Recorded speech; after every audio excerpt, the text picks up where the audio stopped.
Good afternoon, everyone, and welcome to the weekly Tyler Hildebrand press conference. We will start the press conference with an opening statement from head coach Hildebrand, and then we will open it up to questions for the media. Coach, go ahead. Thanks, Lindy.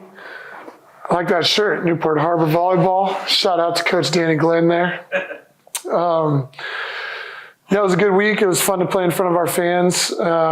We talked, the girls got to have a lot of fun, and we had great student sections.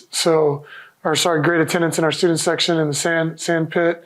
And that was a lot of work to get all that done. So it was just cool to feel a home match where we got to have fun. We got to play pretty well and got to do something here with the pyramid, starting to get rocking again. So that's really what we take away is that, that's our first goal is to get people excited again about what we're doing. And so we got a glimpse of that and it was fun. Thanks to Boise State and Notre Dame for coming. They both, I think, have good teams this year. And, we got a sweep against Notre Dame, but two of those sets were pretty close. We passed the ball really well.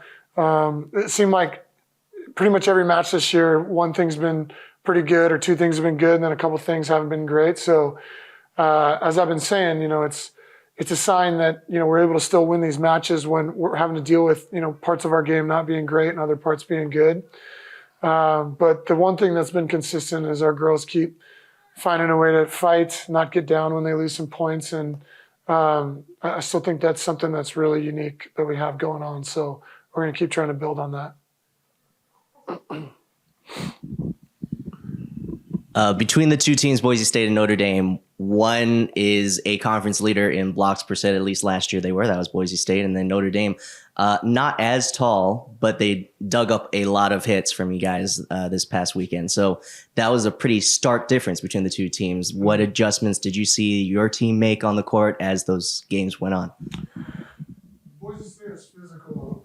That's probably why they led their conference in blocks per set. They were a lot more physical than we thought they were going to be because 21 played, and she's a heck of a player. And her number wasn't good, but she was a lot to deal with. She's 6'4", she jumps, she's got a great arm. She's a really big block. So, but Oregon was more physical than Boise State, and Nebraska is going to be more physical than Boise State. So we've talked about that a couple times, but physicality is something that. We don't have an overly physical team, but we have a very fast team and a lot of great arms and a really dynamic offense. So I think Boise State was a little bit about settling down passing, in the first two sets. Notre Dame, like you said, wasn't quite as physical, but offensively they're pretty physical. Their lefts have some big arms, and their libero dug a lot of balls. I watched the match yesterday, man, she played a pretty impressive match defensively. So, we didn't really make any adjustments on offense. We don't do a lot of that. We try to train our adjustments on offense. So we have flexibility depending on who's doing well or how we're passing or what's going on. We don't really make a lot of adjustments on offense for the defense.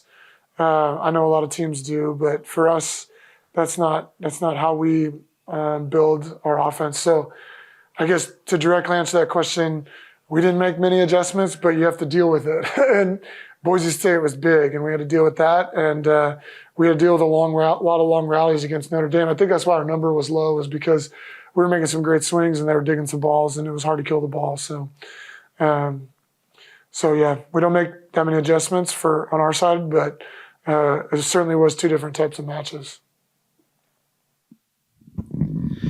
Coach, you mentioned on Saturday that Notre Dame had one of their setters injured, and they ran a 6-2 prior to the tournament, and now they switched from 5-1. Did you make any adjustments of preparing for their 5-1 as opposed to their 6-2?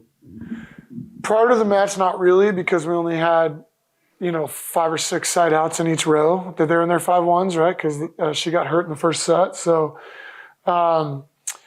but we had to certainly make adjustments after the first set and a half when their setter, who's really good setter, really good hitter, started hitting on 2 a lot as a lefty. So it took us about 4 or 5 swings, but after those first 4 or 5 swings, we started to touch her and get on her.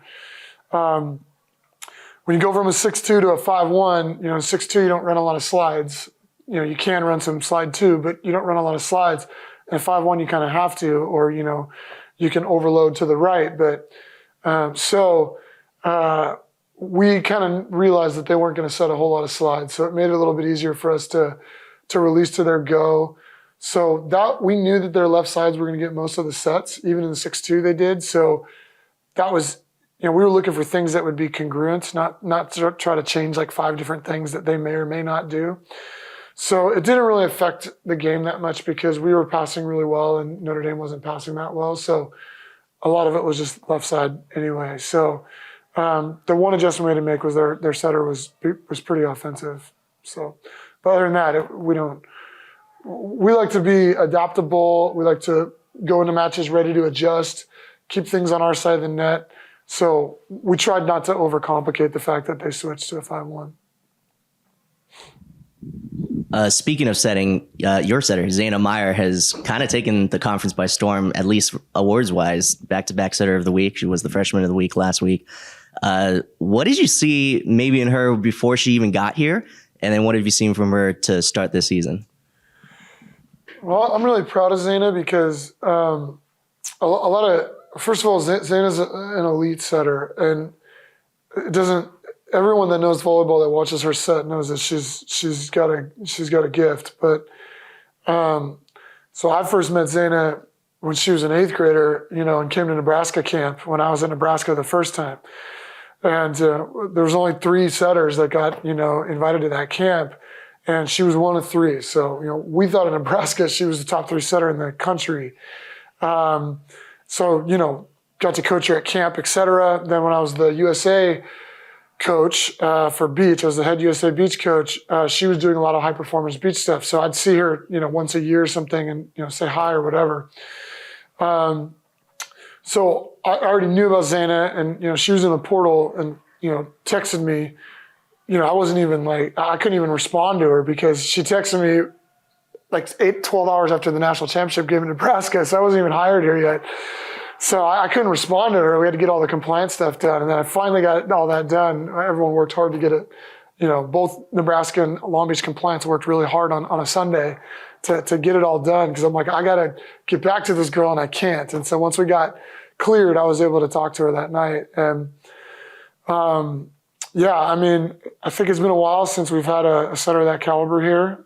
Mia was at that level, but she wasn't here very long. And so I guess that's just the history, of knowing Zana before. But what I'm really proud of with Zana is that a lot of elite athletes, so I've been in that world for a long time, whether it's my teammates, my wife's friends, my 2 assistants.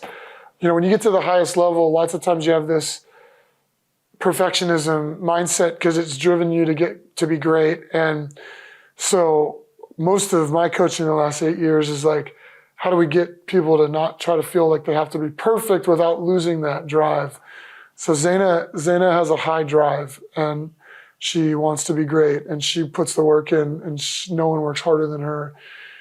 And she has a mentality that she wants to be the best. And so what I'm proud of is that she's starting to learn how to dance with that instead of let that control, because a lot of that can control you sometimes. You have a bad day, like you want to go fix everything, and that can be counterproductive. And so to me, setting, like, I know she can set. I've known she could set for 6 years, so I'm not worried about her setting. I just want her to keep growing and really finding joy in playing again, because she lost that.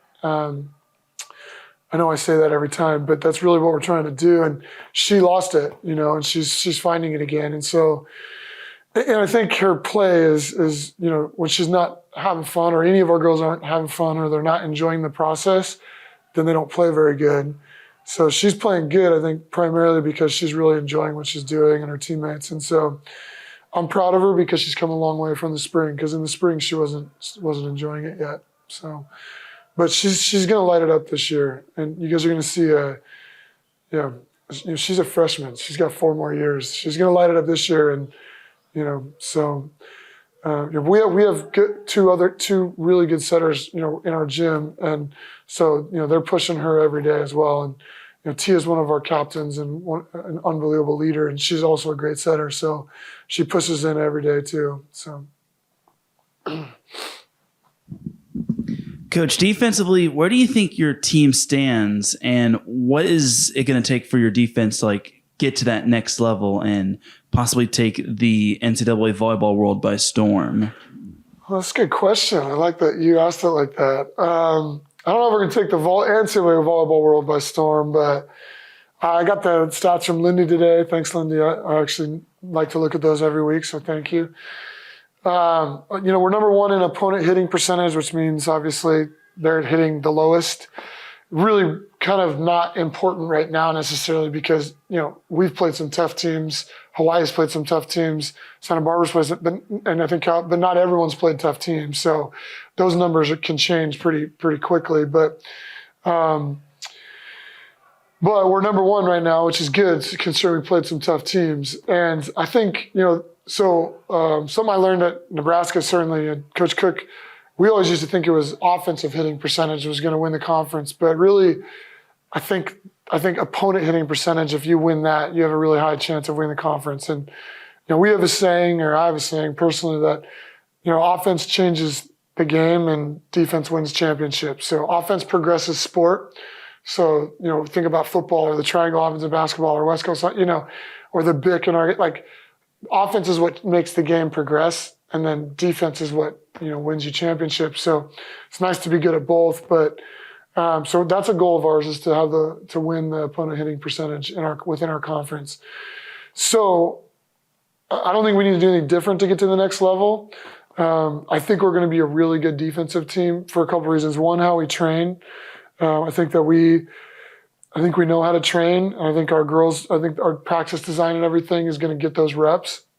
I think the way we block is unique. It's different than what almost everyone else does. And I think it helps. It helps get people frustrated. And, we're not going to always blow people away with a bunch of stuff blocks. That's not going to be our team. Some matches we might, but we're going to touch a lot of balls. We're going to touch balls blocking. We're going to touch balls defending. And pretty much every single outside hitter except Brooke Nunaviller so far that is leading, is hitting under 100 against us.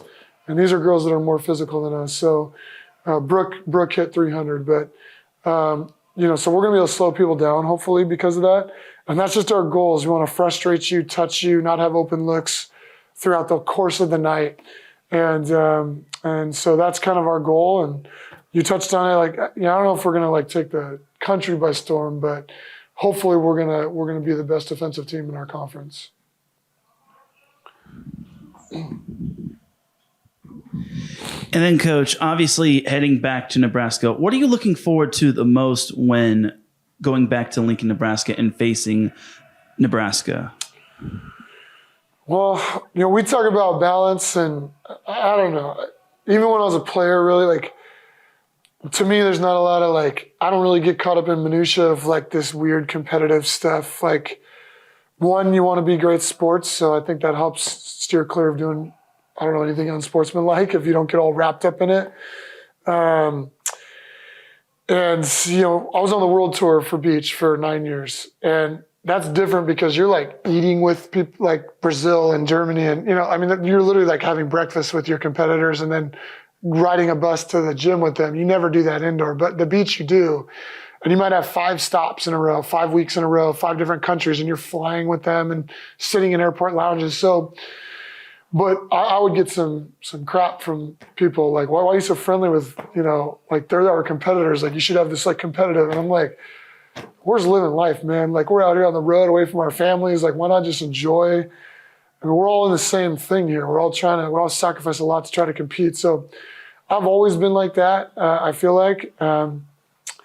So that's my way of answering the first part of your question. Most thing I'm looking forward to is seeing the people I care about and love there. And I spent 4 years of my life there, and it's a really special program with really special people.